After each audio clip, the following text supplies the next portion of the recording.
Hey,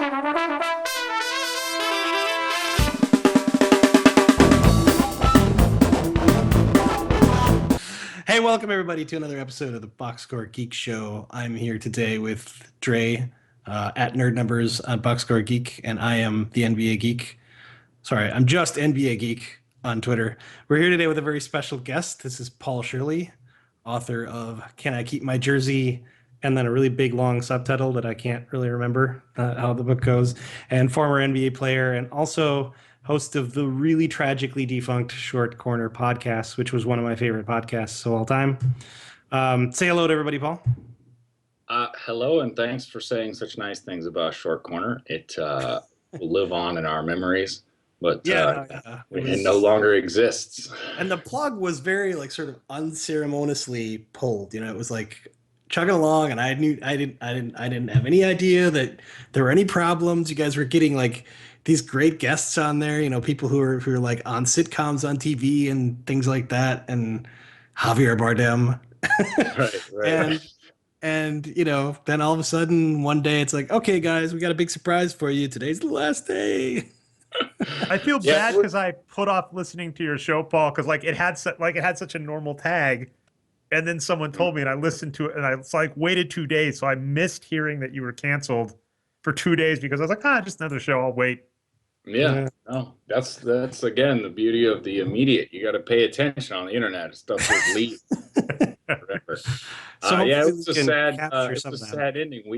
The short history of Short Corner is that Justin Halpern, who wrote "Shit My Dad Says" and the accompanying TV show, and I started talking about doing an NBA podcast a long time ago. I, as will become clear to your listeners and maybe has become clear to you before, don't really care about the NBA that much. So it was sort of tough to twist my arm into it. But Justin's really funny, and I like hanging out with him. So I was willing to brave that world again. We did it just on our own. It started in my house, and then we moved it to Justin's office on the Warner Brothers lot. And then we got bought by Podcast One, which is this big company that does podcasts, including podcasts by, I think they do Adam Carolla's podcast, and they do all these wrestling podcasts. So then we moved into a studio, and we had a producer, and that was all going, we thought, pretty well. We upped our downloads to 20,000 an episode or something. But then we got this email that said, hey, you guys are done with us. And we found that's the danger of getting bought out and being brought into this kind of a corporate structure, because this, no one's going to kick me out of this studio except maybe my girlfriend if she gets pissed off at the noise. Right. And no one's going to stop, Dre and I from just bullshitting about whatever we want to talk about every week. Of course, the downside of that is it's kind of a rare treat for us to get guys like you on the show, because most people are like, well, I don't really just want to talk to you in your Skype house. And by the way, first two-time guest on the show, so congratulations on that. It's kind of amazing that we have not had David Barry, who's been on your podcast also a few times. We know him pretty well, and he has not deigned to appear on our show more than once. Geez. Yeah, I think he's one of our few. He was one of our few double ups. Yeah, I mean he's a good guy to have on the podcast, but he's kind of one of those guys who very much values his free time and his family time. And right. How dare he? I think for Dave, the issue is because we started blogging at Wages of Wins and offshooted. To him, he's like, this is like playing on the D-League affiliate of the NBA team he was on. Whereas when he goes on to Short Corner or whatever, or Time, that's like an upgrade. So we're like, hey, Dave, you know how you said you retired from the NBA? He's like, yeah. It's like, how would you like to come out of retirement, play on the D-League? We'll give you per diem $10 a day. And he's like, I there's no per diem here. Is that coming out of your pocket? I'll give Dave Barry $10 a day to come on the show. I'll pay that. I'll pay that to YouTube. We actually wanted to bring you on to maybe talk a little basketball. So today was kind of a big day in the NBA. Lots of trades happened. We kind of talked before about you're not really super close follower of the NBA, as you just mentioned. You kind of watch the occasional game now and then. You don't really give a shit what's going on, I guess is the way to put it. But do you have an opinion on, the trades today? And is there any one that sticks out as where you're saying, well, that's like a really surprising trade and a really good deal for any one team or the other?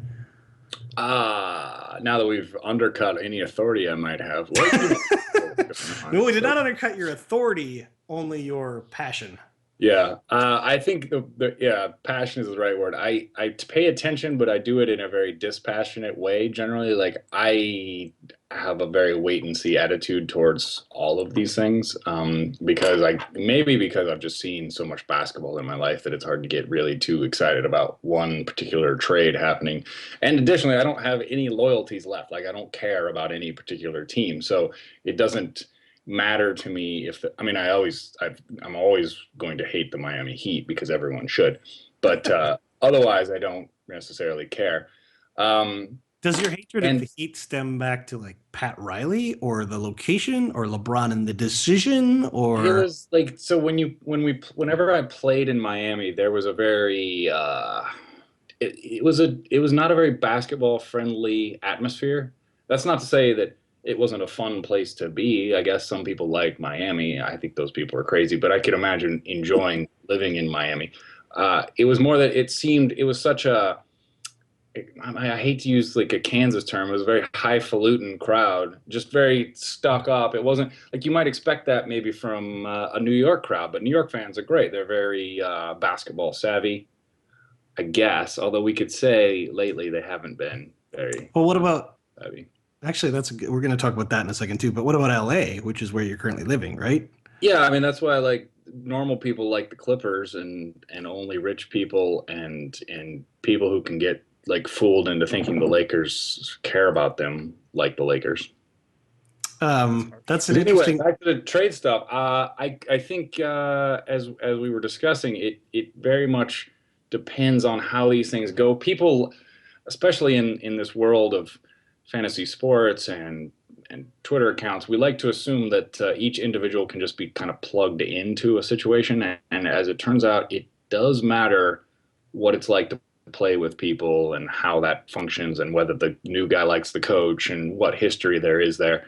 So we haven't been able to remove all of that psychology yet, which means that these trades tend to, I think, go less well than people expect based on the statistics that are involved. Can you think of like an example when you were on a team where, I mean, I think the longest you were ever with was the Phoenix Suns, right? And I don't really remember what happened that year, but was there like a case of a player that left or went where everybody was like, oh, that's going to be great, and then it collapsed? Yeah, I don't know, because my life was so filled with transactions that it was hard to remember who was being transacted.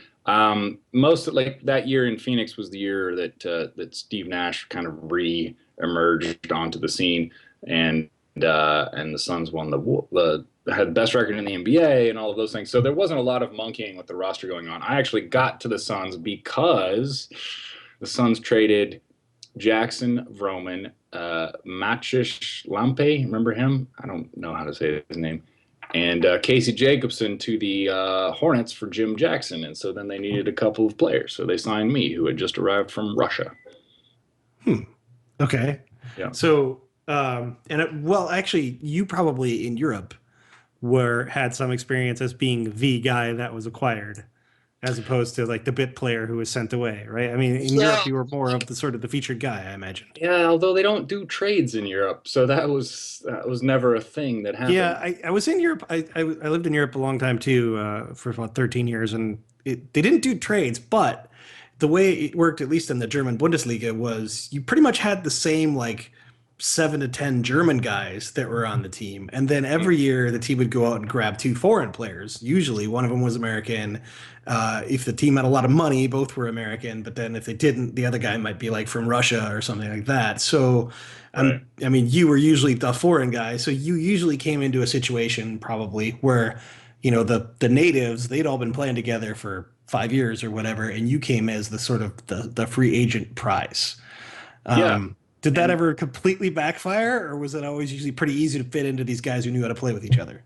Oh no, it was it backfired often. I remember that my first job actually playing in Greece was to replace Tremaine Fowlkes. Remember him? Played at like Cal or something like that. He had survived about a month and a half in Athens before the team realized that they could not function with him. So the European landscape was often littered with guys who would make it about a month or two and then just get sent home because they just couldn't figure out how to play in Europe, or the coach didn't like them because what am I?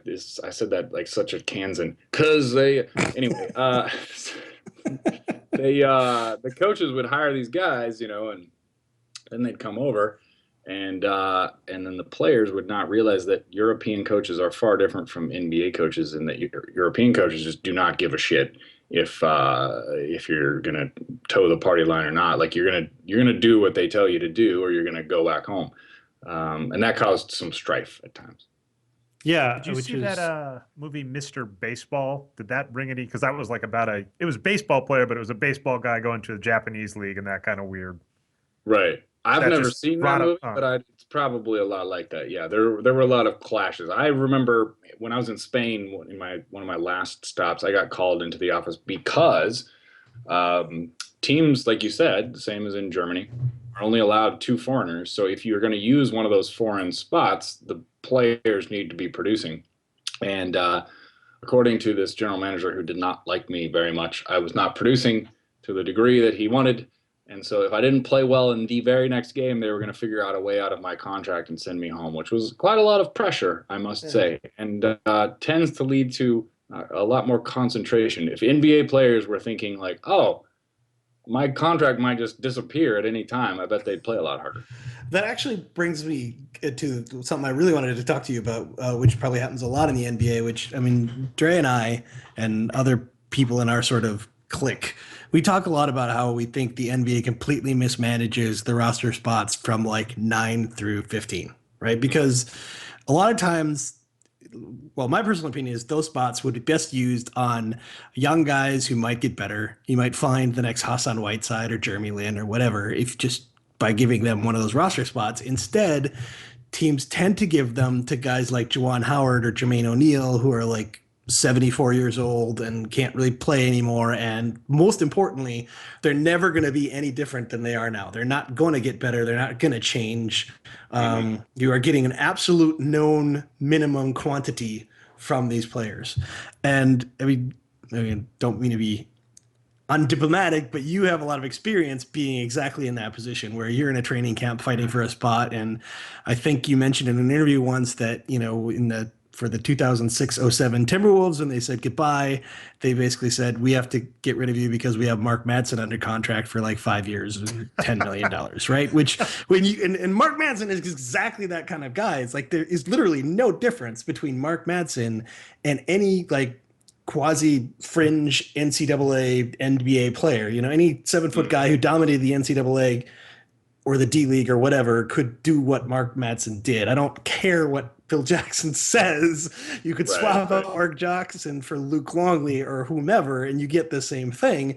So it's got to be very frustrating when, the young guy like you is fighting for that roster spot and you're thinking, I would have done it for a fifth of the price of Mark Madsen. Take me. So yeah, I was just wondering if you had experience, beyond your actual experience getting cut or whatnot, with the decision-making process that goes on. Like, do they tell you anything about why they're making these decisions, and does their reasoning make any sense to you? It's a lot like getting fired by most employers, in that they tell you some sort of platitude, like we don't have enough money to basically we don't have enough money to pay you. But what I think is confusing to those of us who have brains steeped in logic is that a lot of these roster spots in those what, like you said, 9 through 13 or wherever we're talking, those probably go to favors for agents.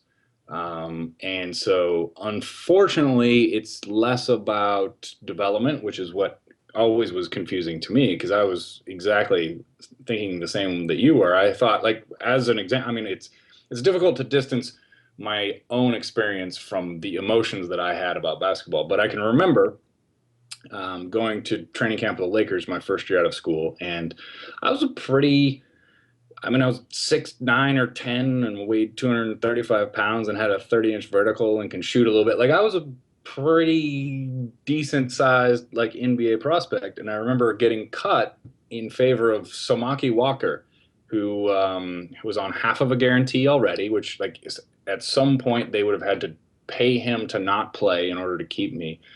And I remember it was very, I hope you can hear my toilet just losing its mind over there. I could hear that, yeah.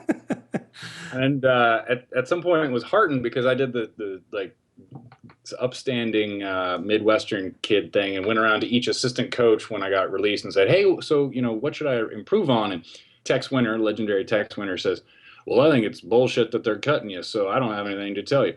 And whether that was true or not, it felt good because I think he thought of things the same way that that you are talking about them, which is here's this kid who has some, like I had some like interesting nuance to my game and that I was like able to shoot and fairly athletic. Like maybe we could turn him into something, whereas Somaki Walker, we kind of know what we're getting with Somaki Walker, which is like somebody who can't remember how to run the triangle. That's what's so, I mean, I see this all the time. Like, I wonder why guys like, to pick one out of the air, Jason Smith has like a 10-year NBA career. I mean, he's literally done nothing to distinguish himself at any point. And at some point, I like, is it that people just keep thinking that there's still untapped potential and they won't let go of that notion until the player's like 33 years old? Or, and it does seem like luck because, if we're talking about minimum contracts and stuff like that, I can see agent favors, but I don't know who a Jason Smith shares an agent with, but it's kind of hard for me to imagine that his contract, which is something like $5 million a year or some crazy number, is really the result of an agent favor. But maybe he shares a contract with like Anthony Davis. I don't know. I mean, yeah, I wouldn't count that out because a lot more of that happens than we realize. What I'm surprised by is the fact that that more teams don't use those spots for true specialists. It seems like to me the one specialist that comes to mind, there should be more kind of just ball hound point guards to just play defense for like let's say 8 minutes to just like drive someone insane. It seems like that would be a worthwhile expenditure of money. Obviously shooters, but it doesn't seem like NBA GMs think so much about that. They're always thinking like athleticism and just general skills, which is sort of different from what I was always told, which was that the NBA was all about specialization. And so it seems odd that there aren't more guys at that end of the bench who are just like, oh, well, it does feel like in the 80s it used to be like that. You had guys like Craig Elo who literally couldn't do anything but shoot a three, right? And back then that was a real specialist because even then, like this is Craig Elo is this guy who shoots threes. That's his whole job. And even then, like NBA teams would go whole games where they shoot like 4 threes. Right. So it was a really specialized thing. Or you had guys like Manute Bol who couldn't really do anything except block shots and then catch the occasional lob, but he was really, really good at like if you really needed to plug the middle and protect the rim for a short period of time, he was perfect for that. I'm trying to remember what the other ginormous guy of Manute Bol's time was that had that. Was it Mark Eaton? Mark Eaton kind of had that same purpose, right? Mark Eaton was famously represented by my agent Keith Glass, who tells the story of discovering Mark Eaton when he found Eaton under a car in a mechanic's shop. And so he said to the pair of legs that was under the car, like, hey, I'm here to talk to Mark Eaton. And the person under the car says, well, come around to the other side. And it was the other side of Mark Eaton hanging out from under the car. We said, it's me. I'm here. And your agent was like, you're hired. Yeah. I'm going to get you a job tomorrow. Right. Yeah, it is. I mean, I think roster manipulation is weird in the NBA in large part because it is accepted that guys aren't going to be there that long. And it's also accepted that coaches aren't going to be there that long and GMs aren't going to be that long. So it doesn't have the same continuity of baseball where there's that sense that we're developing this guy because eventually he might be able to carry some kind of load for us. So to wit, the example that I'm carrying around with me today is Hassan Whiteside, who quote unquote came out of nowhere which I was immediately skeptical about. So I look into Hassan Whiteside, and I don't know if you looked into this or even care, but he played about 100 minutes in the NBA prior to this year. And in those 100 minutes, he averaged 18 rebounds per 48 minutes and 6 blocks per 48 minutes with a reason, like he didn't shoot very much, but he made the shots he took, right? Right. So, and that's like, and then we look back into his college days. He led the nation in blocks his senior year, and he had 3 triple doubles with blocks his senior year. So clearly in college he was dominating his opposition. So right. we know the NCAA doesn't instantly translate to the NBA. It's not a 1-to-1 correlation, and we also know that 100 minutes doesn't mean anything. But it still feels like if I were a coach and I had a guy who in 100 minutes had recorded, let me do the math, that's like 15 blocks and 40 some rebounds, I'd be like, let's give this guy another 100 minutes and see what the hell happens, right? Instead, and this is on the Sacramento Kings, instead, they let him go. And people talk a lot about Hassan Whiteside. The reason he didn't make it is because of maturity issues, which I found laughable because he was a rookie the same year that DeMarcus Cousins was a rookie who clearly had plenty of maturity issues that did not hold him back at all. So I'm wondering too, because you mentioned earlier about like playing the sort of Midwestern boy and kind of being eager beaver and talking to assistant coaches. Do you think that thing kind of really matters, or is it really just more kind of, I don't want to say luck or circumstance, or, mean, yeah, it is. It is luck because there are, I don't know, let's say there are 25 guys or there are 30 guys that are so clearly the best in the NBA. And then there's this wide swath of players who are actually separated by a fairly small difference in talent. And a lot of that difference in talent is attributed psychologically by GMs and coaches to, was the guy picked in the NBA draft? So therefore it becomes a bit of a self-fulfilling prophecy. Was the guy McDonald's All-American? Yeah, there's a lot of that happens. My illustrious college teammate Marcus Fizer might be a good example. He was a McDonald's All-American, got drafted 4th, and then managed to kind of like hang on in the NBA, even though he was sort of a disaster. And that was for the Bulls, right? If I remember right. That's for the Bulls. I think some of that is because, coaches don't want to admit that they've made a mistake. When I was in New Orleans, I went to training camp, the New Orleans Hornets. Tim Floyd, who was my college coach, had gone back there to be the head coach.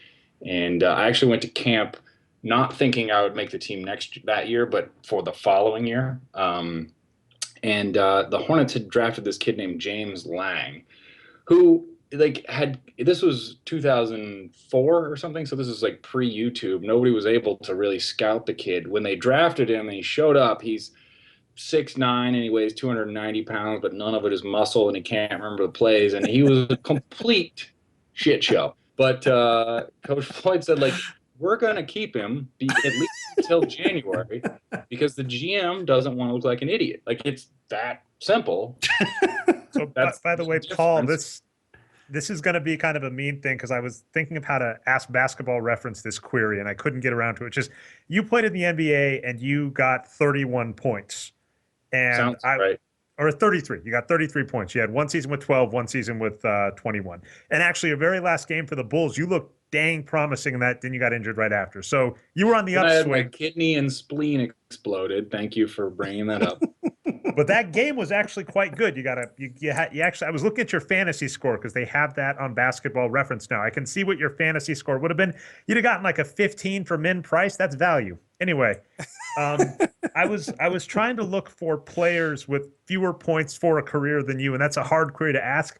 Fun fact, right. James Lang, actually, you outperformed him. You tripled his performance. He only got 11 points in his NBA career. Thank you for bringing that back up. Yeah, I didn't score a lot of points in the NBA. My knowledge of the NBA comes mostly from being around it a lot. I do. I mean, I've said this on the last podcast, but I feel that was one of the cheap advantages, which is, you are a very cerebral person. And that's the cheat we have with with you at least being to get around it is we didn't have a lot of the NBA players when you talk to even Kevin Durant, who we talked about last show. It's like this isn't someone I'd want to read a book from. Of course, any book I read from is going to be ghostwritten. I want to read a book from. I wish you'd have been around the NBA more. I want to sneak in one question. I'll let it go back to Patrick after this. So you were kind of at the forefront of, I would say, the analytics movement in the NBA because you were with the Suns who were getting a lot of credit, which I don't think was deserved for being savvy with medical staff, et cetera. From your experience in the NBA, for what you've seen, do you buy into this analytics movement taking over the NBA? Because Mark Cuban had some quote this week where he basically said that he's like, all teams have analytics squads, so it's not an advantage anymore. And I just don't know if I believe that, and I was curious your thoughts. So are you wondering, is it that the arms race is over, everyone has them, so it doesn't matter? Or are you asking, like, do people actually pay attention to it?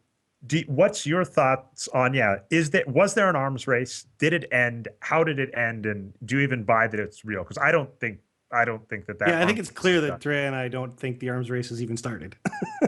Yeah, no, I think that it actually, to your point about medical staff, I think it's similar to that in that teams like the Suns spend a lot of money on good trainers compared to, what mortal people make, but they don't spend nearly as much money as they do when compared to how much their players make. And in the NBA, as in all business, you listen to the people who make the most money. So the Suns have great trainers, but if those guys are making $70,000 and Sean Marion's making $15 million, and Sean Marion says, I don't want to work out with the trainer today, then the team is going to listen to Sean Marion.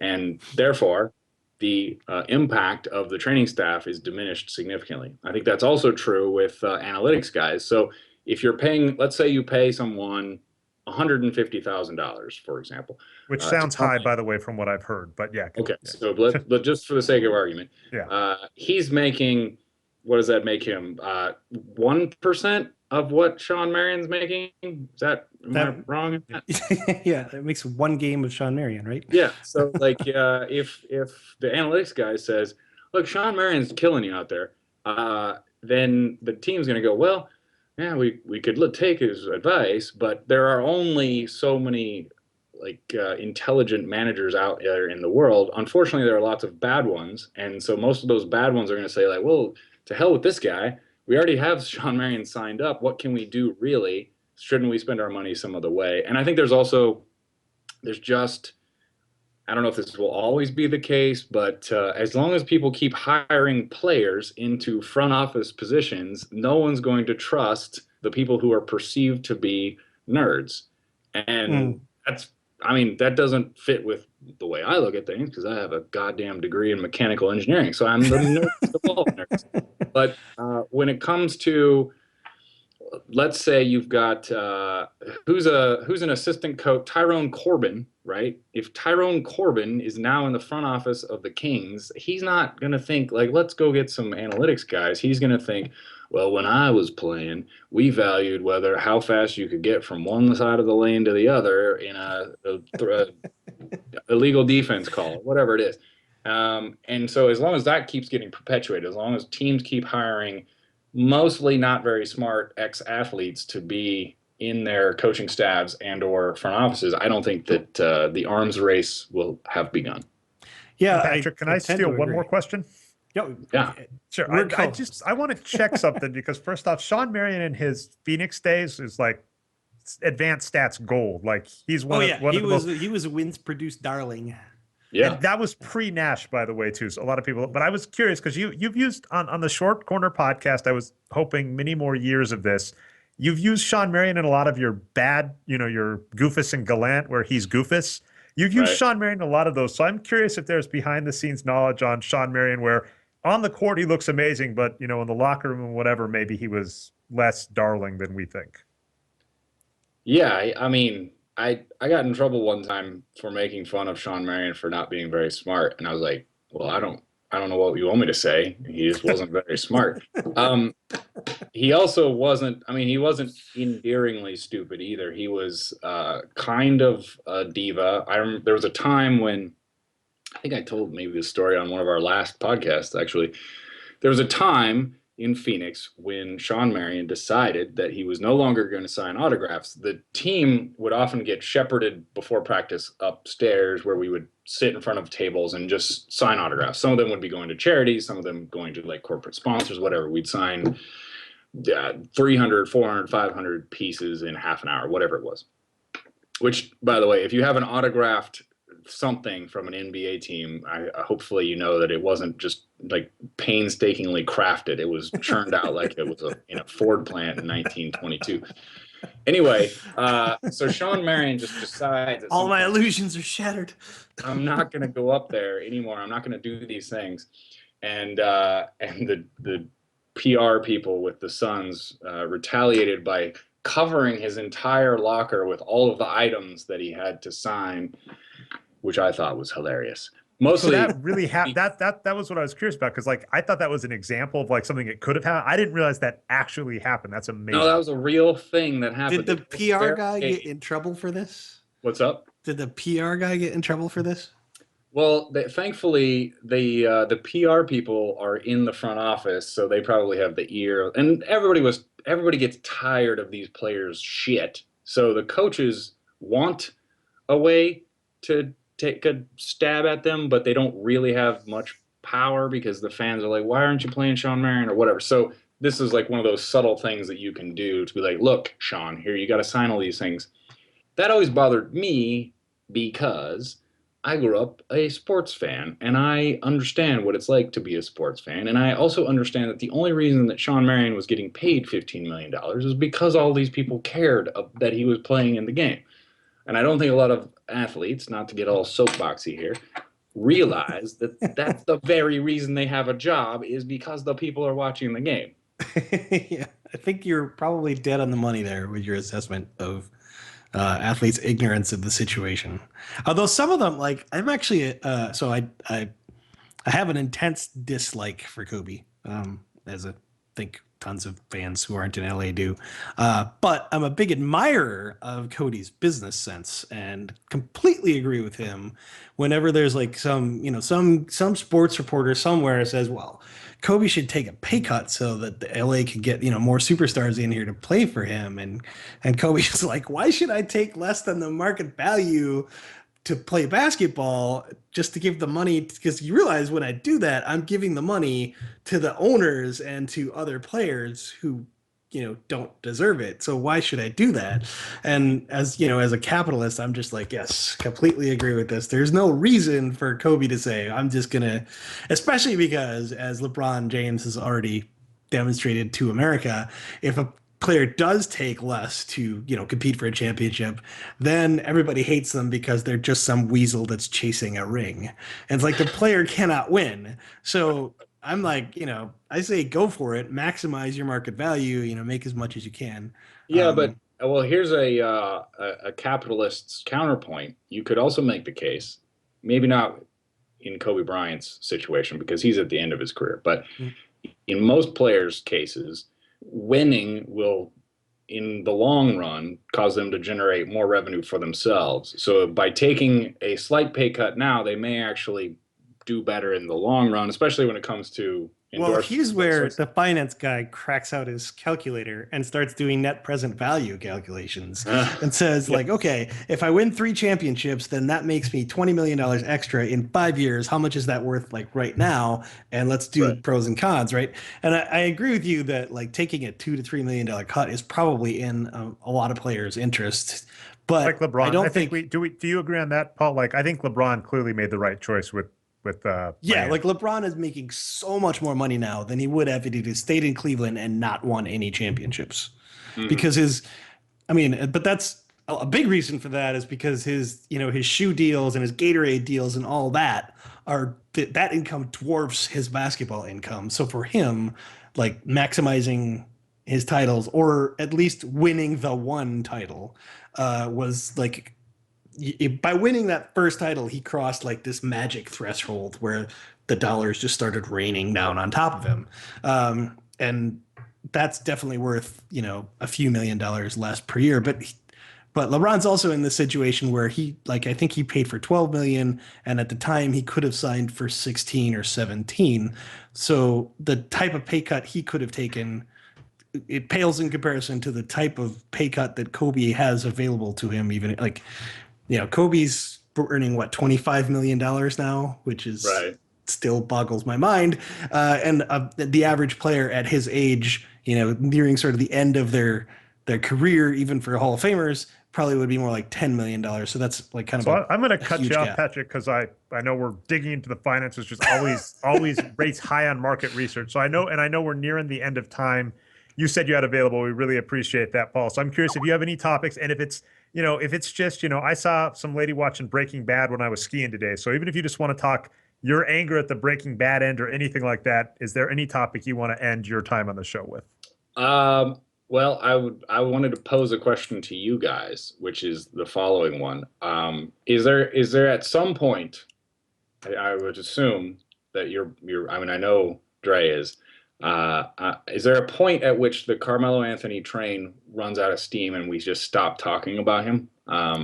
I was writing about him for El País today and looking at some of his numbers using Boxscore Geeks.com. Is that the right website? Yeah. That is the right website. Yes. And so I was explaining to my Spanish readers, I write this column for this Spanish newspaper about the NBA, why, it was in part, it was controversial that Carmelo Anthony played in the All-Star game because he immediately shut himself down. And so therefore it's kind of bullshit that he played at all. You could make the case, though, that it was in New York and he kind of had to. The better question then was, like, why was he there in the first place? Which is not news to you guys because we all know that Carmelo Anthony is not a guy you want if you're going to try to win basketball games. But I guess what I wonder is, predict the future. Does this awareness seep into the general population's understanding of basketball, or does that never happen? And Carmelo Anthony is going to go out like the Dominique Wilkins of his time or something, where people are like, well, but he scored a lot of points. We don't understand why he didn't win more. Well, it's because he shot the wrong kind of shots is the problem. Mind if I take this one, Patrick, or at least the start? Well, I think that the easiest comparison is Allen Iverson. And I feel like there is a subset of nerds who have sort of caught on, and Iverson, if he played today, I think Iverson would have more of a reputation, kind of like Jamal Crawford or Monta Ellis or something like that, and nobody would be talking about him as like anywhere in the greatest of all time conversation at all. And I think Carmelo's reaped the benefits of being on some good teams with some good players and won lots of games that he wasn't necessarily responsible for, but everybody assumed he was responsible for that. And I think he's still basking in that glow. But I think there's a subset of nerds who have already sort of caught on that Carmelo Anthony is probably not worth his enormous contract right now. I think there's a lot of the sort of kind of pseudo analytic crowd would think Carmelo Anthony's good but not great. Mm-hmm. I happen to think even that might be stretching it for Carmelo Anthony, but I feel like there's a certain population that has caught on to this, but I don't think it's ever going to catch on with like the New York Knicks fans, because I think they are very much like LA is with Kobe. Kobe gets all the credit for everything Shaq and Pau Gasol did, and I think was it 2 years ago when they were really good, where Tyson Chandler, Jason Kidd were having monster seasons, and Carmelo Anthony and J.R. Smith were getting all the credit for it. And and similar things happened in Denver. Denver had some pretty great teams with a lot of like really good big men, and he was getting a lot of credit for that too. I feel like it's around the corner that the Knicks are going to get a couple of really good free agents, and they're going to get a good team, and Carmelo's going to get the credit for it. I think that's going to be my prediction, because the types of guys they're going to get are going to be the kinds of guys that never get the credit. You get a guy like Tyson Chandler, he never gets the credit. You get a guy like like Nene in the Wizard or the Nuggets, or Birdman when he was really Marcus dominant Camby. as a young guy. 2008 defensive player or 2007 defensive player of the year, Marcus Camby. Or yeah, Marcus Camby never got the credit, right? Ben Wallace doesn't get any of the credit for that Pistons team, really, right? Right.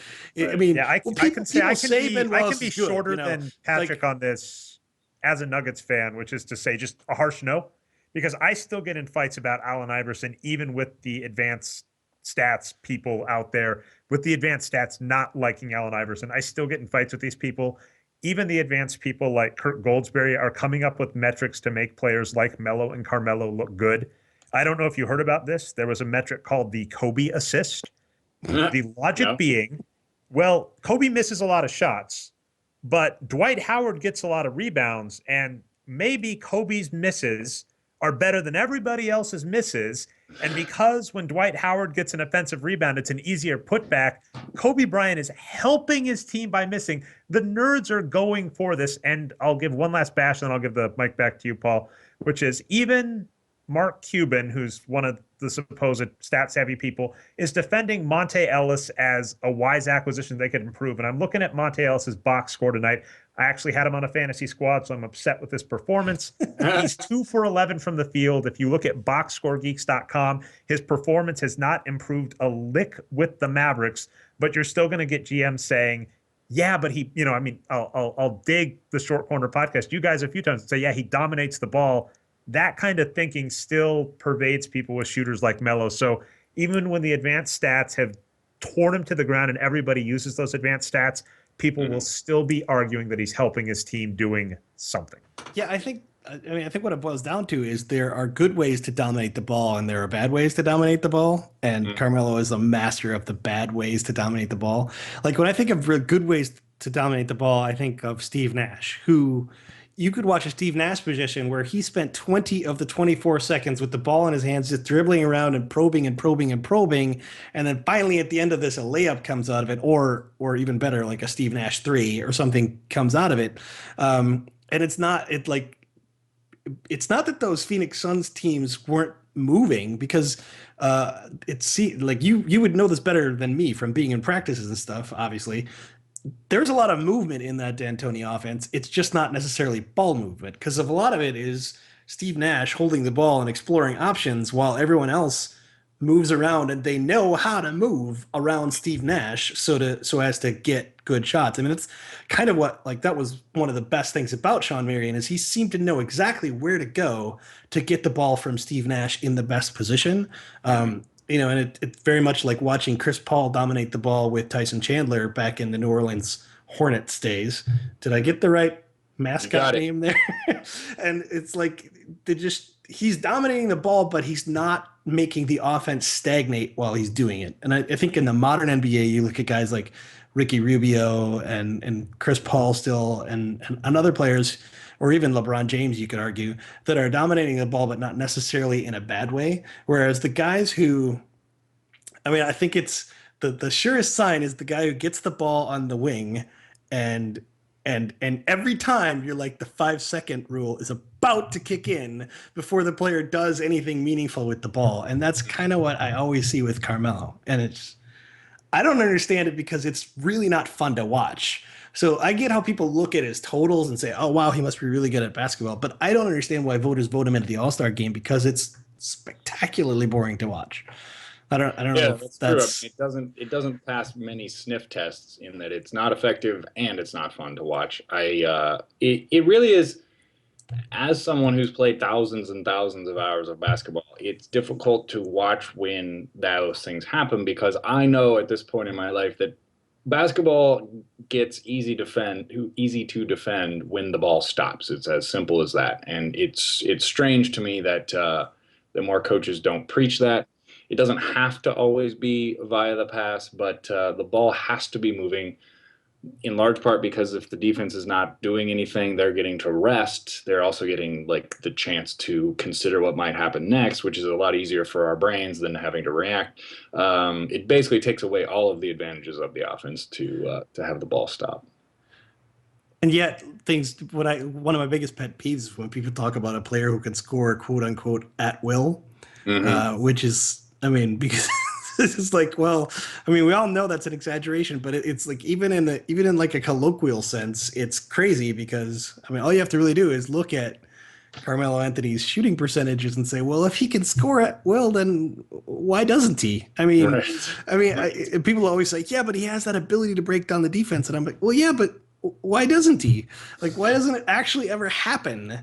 And people will talk about how, well, yeah, but somebody's got to shoot the ball. And it's like, well, yeah, but only because he's holding on to it for the whole fucking shot clock so that he's put in this situation. I think an underrated aspect to this story is the fact that the reason that Carmelo Anthony is not playing is because he's having knee surgery. And when people start turning 30 and having knee surgeries, it's not a great sign. So it seems to me, if I were a Knicks fan, I would be mad because the Knicks signed him to this huge contract and he's not a particularly effective small forward or power forward, whatever you want to classify him as. But now you've got 4 more years with a guy who's 30 and has a bad knee and all of the aforementioned negatives. And it's the same knee surgery that Dwayne Wade had, if I'm not mistaken, which should be scary as hell. Nowadays seem to think like we've reached some sort of magical land when knee injuries no longer matter, but there just aren't a lot of guys who withstand surgical procedures, especially at that age. I know from experience, like your body starts to wear down, and there's no going back. We're fond of saying that players age like milk and not wine. And the thing about it is, I think the milk comparison is a really good one because milk is like in your refrigerator. It's good until it's bad, and then all of a sudden, boom, it's fucking terrible, right? And it's not like okay, on Wednesday when I drank it, it was, and on Thursday it was a little worse, and then on Friday I finally it's usually just fine until that point where it's like, oh fuck, and that tends to happen with players a lot, and. We make, every year we kind of go out and we make bets on how teams are going to be because often, people have these crazy assumptions about how 34-year-olds are going to bounce back from surgery and become their old selves. Like Kobe was the great example of the best one, by the way, there, Patrick, is the Kevin Garnett commercial where he's like, they say I'm too old. And you look at his numbers that year and it's like, yeah, you're old. They say for a reason. I mean, sometimes people defy age, and Steve Nash was the master at this for a long time, but it always catches up to you, and it usually catches up in a crazy, sudden way. And the knee surgery thing, they could be looking at another Amari Stoudemire type situation. So that would scare the hell out of me if I was a Knicks fan. Yeah, well, thankfully none of us is. And by the way, I want to do one more time check for you, Paul. I mean, I'll trick you into reading your book on air and trying to get an audio book. I'll keep you as long as you'll let us, but I don't want to, I know your time is valuable and all that jazz. So I want to do a time check on that. And then I also know Patrick does have a request. I want to remind you of that request. So I'm going to make sure you get that in before the show ends, Patrick. Yeah, what's the request? Well, okay, so the request is, now that the Short Corner pod is dead, and I hope it's not too soon, I was kind of hoping we could take over Fuck That Guy. You can have it. Do I have your permission to introduce Fuck That Guy on this podcast? Because I think you can, as long as once every 5 times you say as an homage to Justin Halpern, the creator of Fuck That Guy. I'd be happy to do it every time. I like Justin. It's we should try to get Justin on the show. Can you get Justin on the show for us? I could probably get you Justin. That would be awesome. Hilarious. So by the way, if we are getting, and maybe it's too soon, maybe none of you guys thought about it because this is a spur of the moment, a fun way to end the show might actually be ending this show with I'll cuss for you, Paul. I don't normally like cussing on the show. Patrick, yeah, that's part of the reason I want to do this is to get Dre to say fuck on air. Like, so can we end this show with a Fuck That Guy where each of us has one? Like that seems like a cool thing to have. Yeah, but you're gonna. Yeah, you seem to have somebody in mind, Dre. So why don't you you got to give me a crap. I don't really have any. I'll have to. Okay, actually, I got one. This one's pretty obvious, Patrick. You actually, when I first joined the site, this was an editorial thing you told me. So I'm going to cheat and use the Fuck That Guy to bring that back.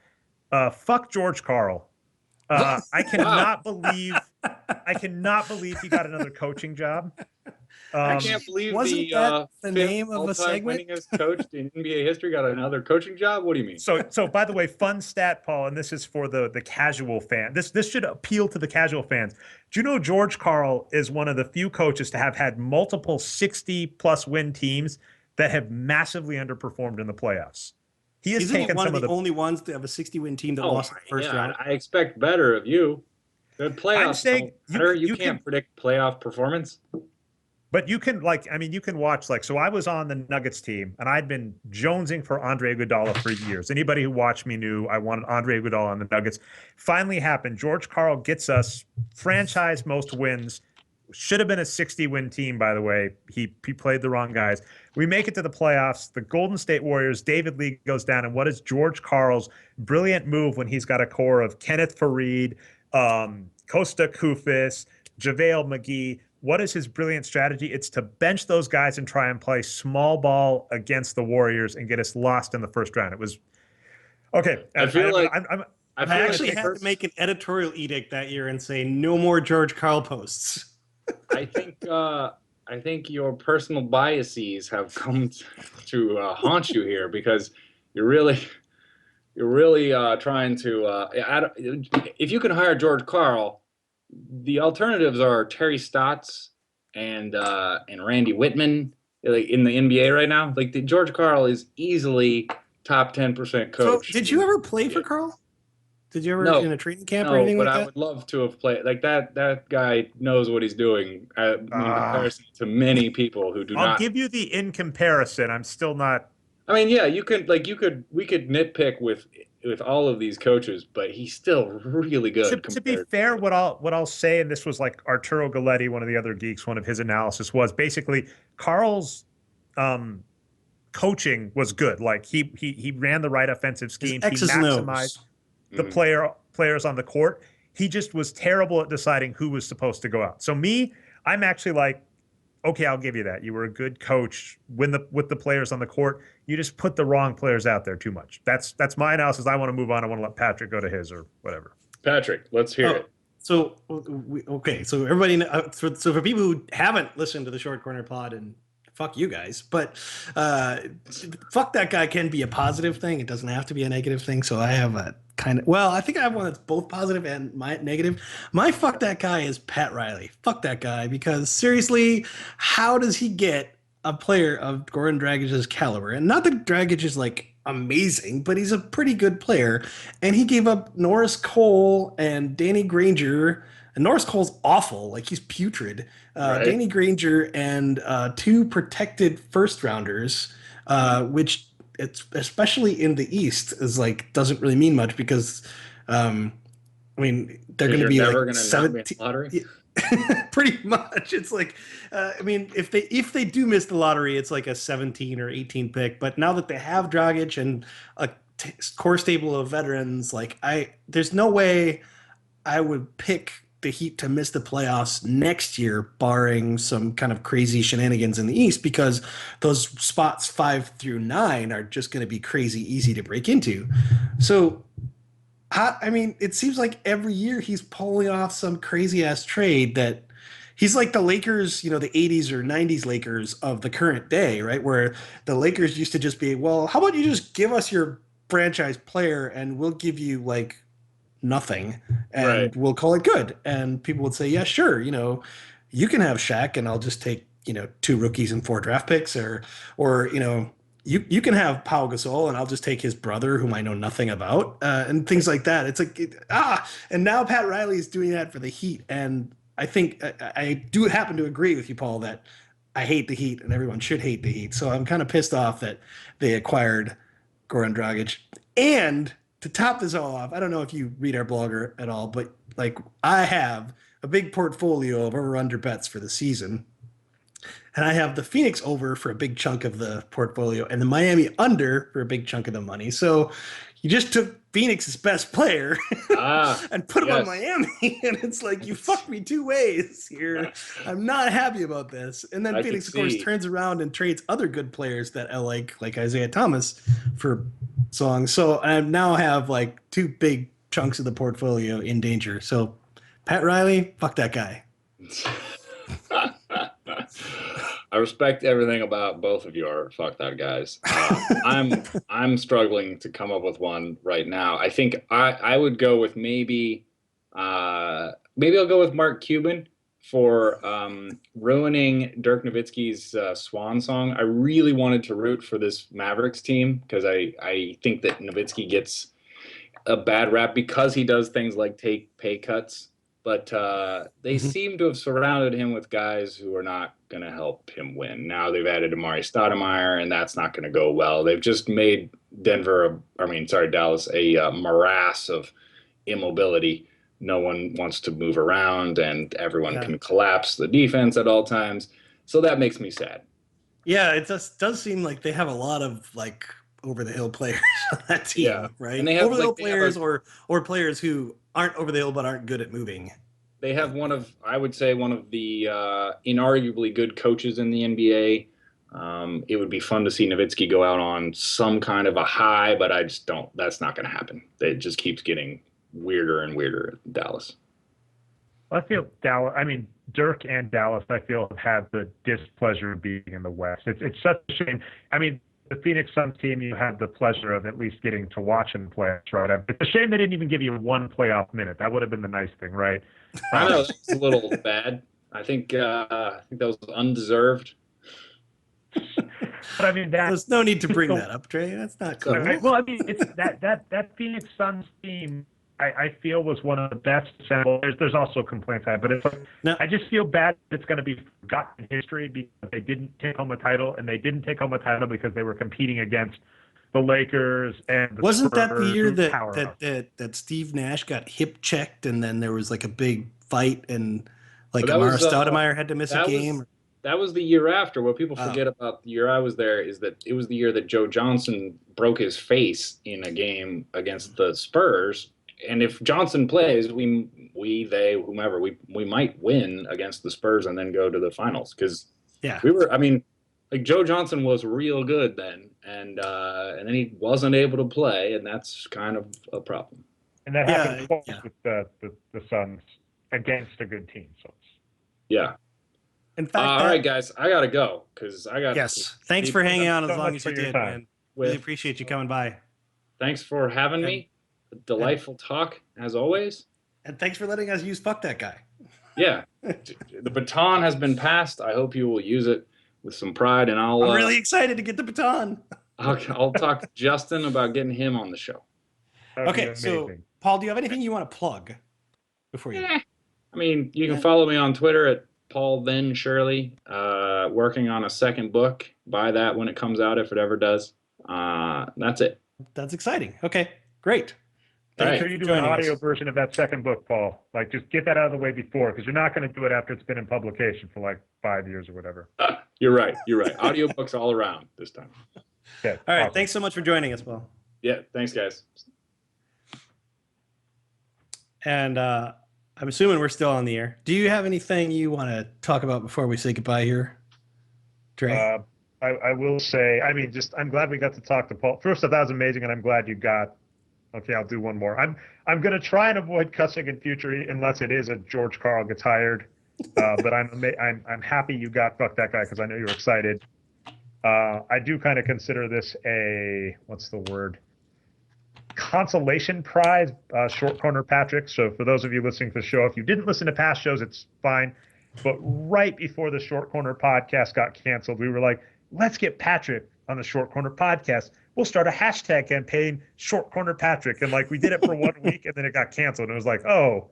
And then it also made sense why like Paul and Justin didn't really respond to that.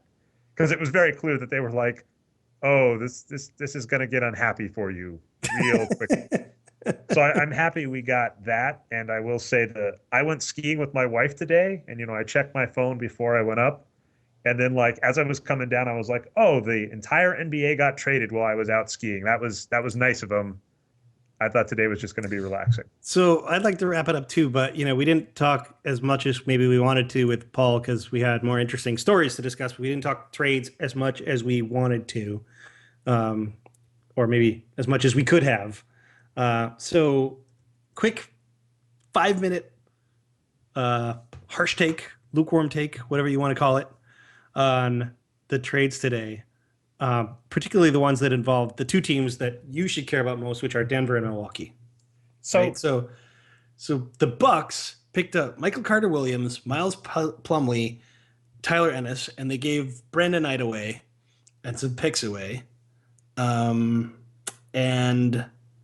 the Denver Nuggets got rid of JaVale and some guy named Wadwadum, who I literally never heard of, and a protected first for Sank Akyol, who I've also never heard of.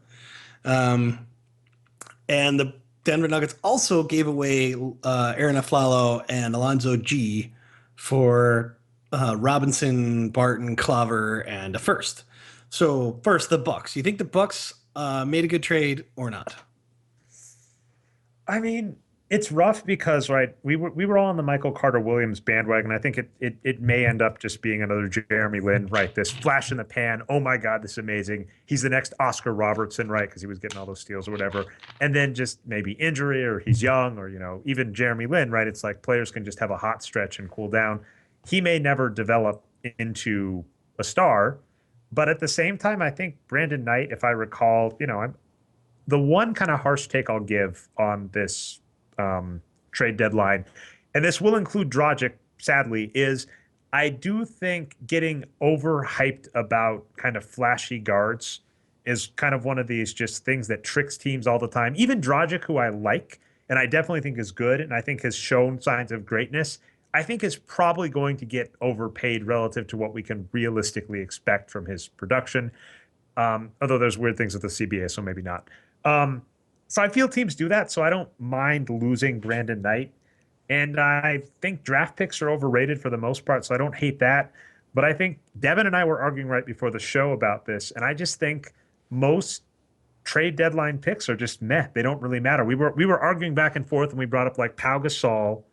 Everybody brings up Rasheed Wallace, and he doesn't count. Rasheed Wallace was not a good player for the Detroit Pistons. They traded away a bunch of weak players to get him. I mean, really all that was shuffling some deck chairs on a team that just hit peak because Tayshaun Prince, Ben Wallace, Chauncey Billups had all just hit their stride. Well, some of it might have been, I don't remember who was involved, but some of it might have been just actually freeing up time in like addition by subtraction in terms of getting rid of weak players so that Tayshaun Prince, Rip Hamilton, etc., start getting more minutes and having more impact on the game, right?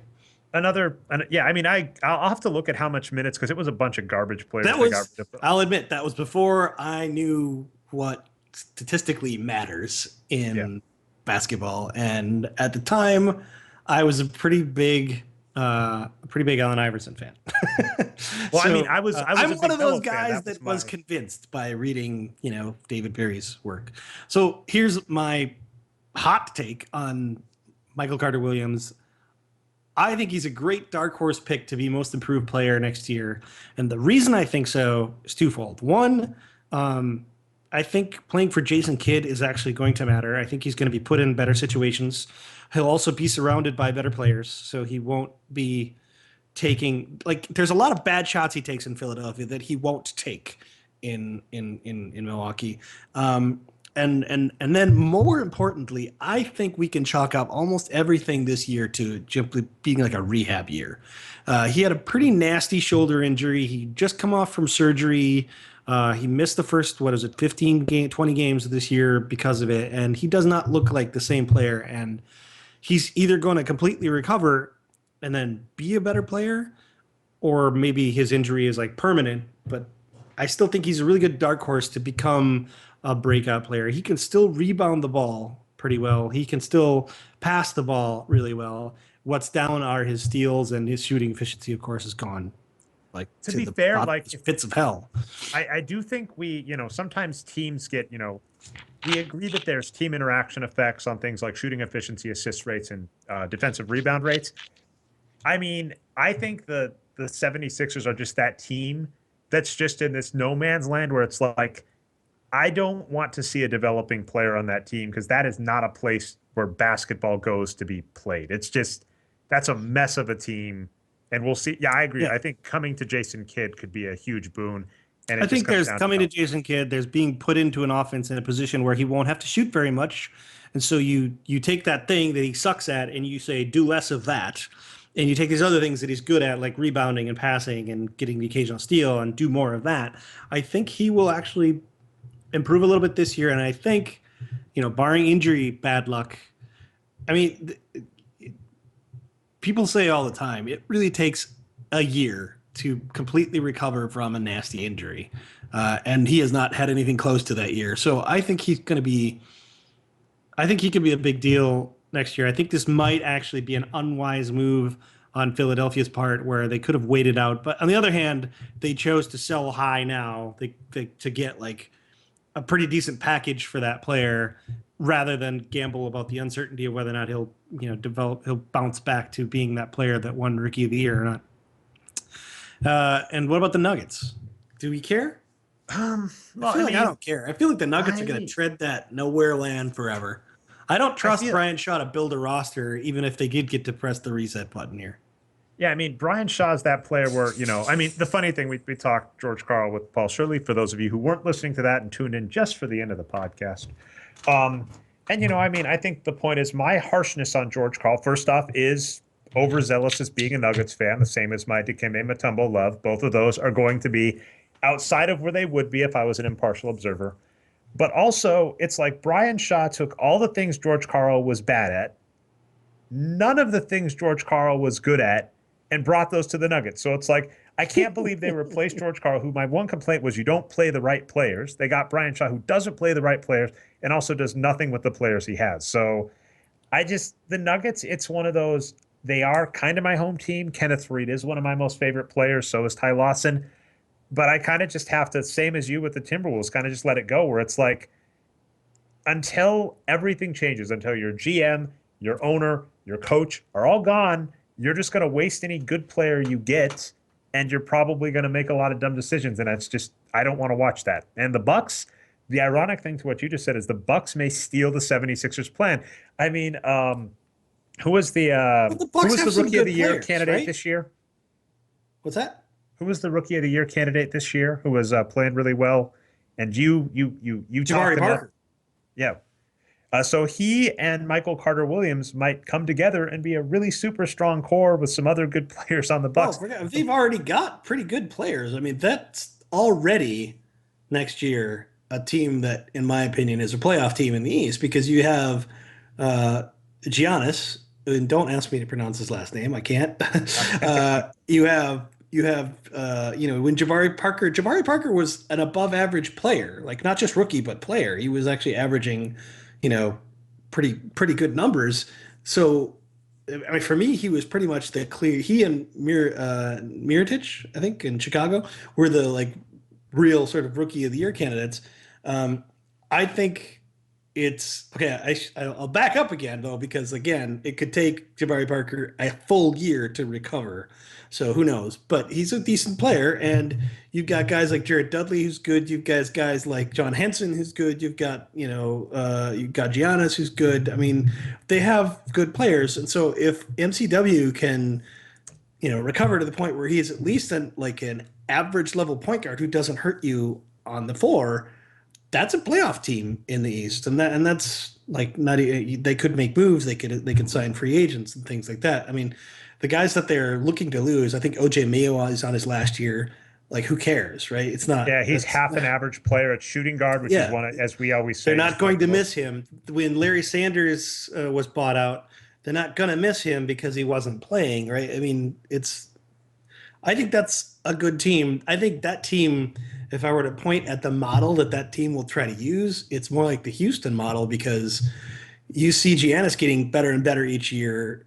Pretty soon you're at a point where Giannis is so good that when a Dwight Howard type is on the free agent market, you're like, don't you want to come and play with Giannis? Because he's really fucking good. And I think they're in a good spot to snap up. I mean, Milwaukee's not really that unattractive a spot for free agents either, because like if you're from Chicago or a place like that, you're pretty close to family. So I think they're actually in a great position, and I think everything the new owners have done so far looks very promising. I would put them in the top 5, new ownership groups. I would like to start having an excuse to go to games again, and they are they're an hour and a half out, but they are the closest team to me, so that would be. And I'm looking at them because I pulled up their team, and yeah, Giannis, Jared Dudley, Chris Middleton. I mean, Brandon Knight was good, but I think the same point I have about Dragic. I'm not as excited about guards that are good but not necessarily great that are probably going to command big paydays. So yeah, no, sure. He's not going to be worth his payday, which is why I feel bad for the Phoenix fans. But okay, let's wrap it up. Let's do some shout outs. You got a shout out for us, Trey? All right. Well, I mean, this seems dumb, but obviously, got to give a shout out to Paul Shirley. That's amazing that he was you able. don't get to take the gimmies. I'm sitting here. Do we want to sweating, give a thinking of collective shout out? Actually, okay. The real shout out we should give is to Justin Halpert and Paul Shirley for giving you "fuck that guy." I feel I just stole your shout out. That's not really Let's fair. give a shout out to Justin Halpern because I felt the hint there at the end that Paul might be willing to help us get Justin on the show. That would be really exciting. I like Justin's a lot. I'll be honest. I never followed the Shit My Dad Says Twitter account, nor did I see the 3 episodes with William Shatner that aired. But I do like his sense of humor a lot in the short corner, so I would love to get him on. I wouldn't mind getting Phil on as well. Maybe get a short corner reunion. Oh, oh wow, that'd be cool. Yeah. That's okay, I'm fine with the collective shout out. I'm good with that. Okay, so because I mean it's only been 3 days since we last recorded, so I don't really feel like I have a lot of shout out material ready anyway.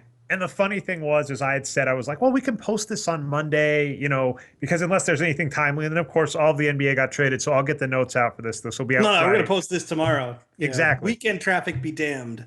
Well, no, I think we're we're in the right time. I'll give one. Yeah, we might want to not do Monday, just kind of let this podcast, kind of go the whole week and get some. I'm going to count this as Monday's podcast. That's how it's going. So if you're, if you listen to this on Friday tomorrow, you get an exciting boost on your RSS, and then you come around Monday and are hoping for another one. This is going to count as Monday. Sorry. So it's, you get to open your Christmas gifts on Christmas Eve, not Christmas Day. Yeah, that's exactly right. Yeah, I will give one more. Art Rondeau, who we talked about on the Monday podcast, he actually came up with, I think, what would have been the Sloan shirt if I was going this year, but I'm not. Where he just said the combined thing we were talking. It was basically the shirt would be, "I'm not a chucker. I'm just taking enough shots so your stats guy will have a significant sample." Damn! Now I'm sad we're not going to Sloan. Exactly. He and I were talking back and forth. And that he and I said that on the back on the back of that shirt, you should put well, somebody's got to shoot it. That would oh man, so that would have been people who are not going to see us at Sloan. If you want to make that, if you're going to Sloan this year, somebody has to shoot the ball. Damn it, somebody has to. All right, so those are my shout outs. I don't want to, but I'll take one for the team. Somebody's got to shoot it. Absolutely. All right, today was a great show. Thanks everyone for joining us. You can find us at boxscoregeeks.com, of course. You can find us on iTunes and on Stitcher. You can find us at the Nerd Numbers channel on YouTube. You can follow me on Twitter at NBA Geek. You can follow Dre on Twitter at Nerd Numbers. You can follow Brian, our lovely producer, at Boxscore Brian on Twitter. Hey, are you mic'd up there? Can you just say hi, the voice of God, Brian? Yeah, what's up, guys? I don't have my loudness fixed, though, so everyone's going to get blasted for a little bit, but I'm pretty far away from the mic. Awesome show, though, tonight. Brian has been, I'm sure he's been making pretty pictures happen while we've been talking. And you can follow Paul Shirley at Paul Van Shirley. You can follow, who else did we talk about? Justin Halpern, Justin_Halpern on Twitter. And Phil Hay was the third, and his is the annoying. Go buy Paul's book. The Amazon link will be in the show notes. It's a great book, really fun read, especially if you're looking for those little insider bits of knowledge of how things work in the NBA and even in Europe and things like that. So, and then the third member of the Short Corner podcast who came on right before it ended was Phil Hay, huge Cavaliers fan, Philly Carly, and I'll make sure that's in the show notes for those of you. Okay. Goodbye, everybody, and have a good evening.